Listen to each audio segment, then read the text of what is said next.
It's coffee time again. Fresh made biscotti.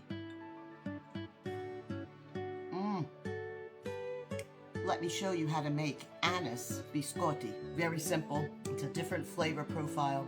Having a cup of coffee with biscotti is the best thing. Stay here and see how we're going to put these biscotti together. We're going to make some ANISE biscotti.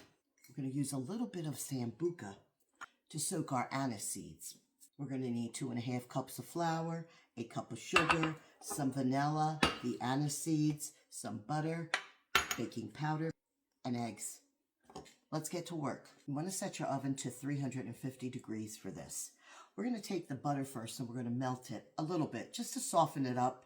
We're not looking for really liquid. It doesn't have to be. In a small bowl here, we're going to add 2 teaspoons of anise seeds.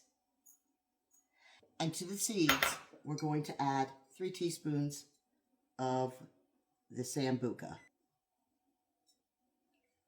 And that's just to moisten these anise seeds to bring out the flavors. We'll let them sit while we prepare the other ingredients. We'll place the flour in a medium-sized bowl, the sugar, 1 teaspoon of baking powder, 1/2 teaspoon of salt. We'll just whisk these ingredients to blend them in together. In the center of the bowl, let's make a well. Push it out like this. And we'll break the 2 eggs. We'll also add our anise seed right there in the center with the Sambuca. We'll add 1 teaspoon of vanilla. I'm out of anise extract, but you could use about 1/2 teaspoon of anise extract in here too. We'll also add the melted butter and we'll give that a stir.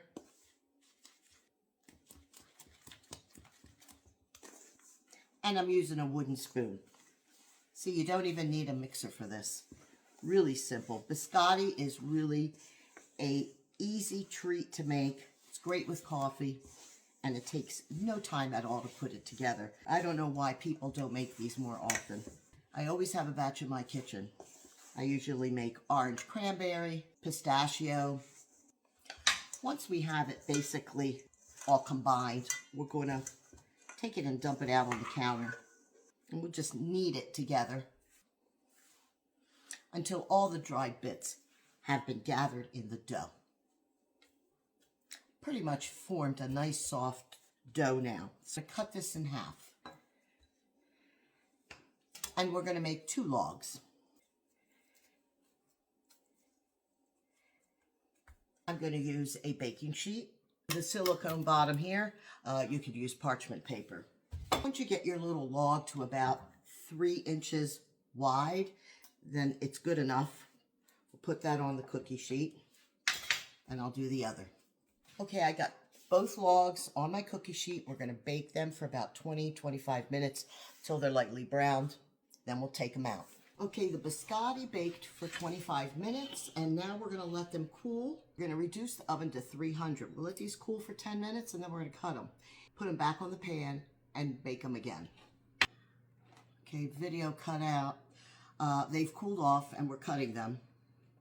Use a serrated knife. Give it a soling action, and then press down. And you get a nice clean cut. Okay, here is the sliced biscotti. You want to put it on its side. You want to put it back in the oven at 300 for about 12 to 15 minutes. And in between, you want to turn it over once. 6-minute mark, we'll turn them over. Here's the biscotti. I turned them at the 6-minute mark. Total about 15 minutes. You can leave them longer if you want them even harder. Once they cool off, they're going to be very hard. And there they are. ANISE biscotti. Let's try one. These are plain. They have the anise flavor. They're delicious. I have another recipe that I make, orange cranberry. These can also be dipped in chocolate if you like. You can also add nuts to these. I wanted them plain, just with the anise taste. A very perfect, quick coffee treat you can whip up in no time at all. If you like this recipe, follow for more.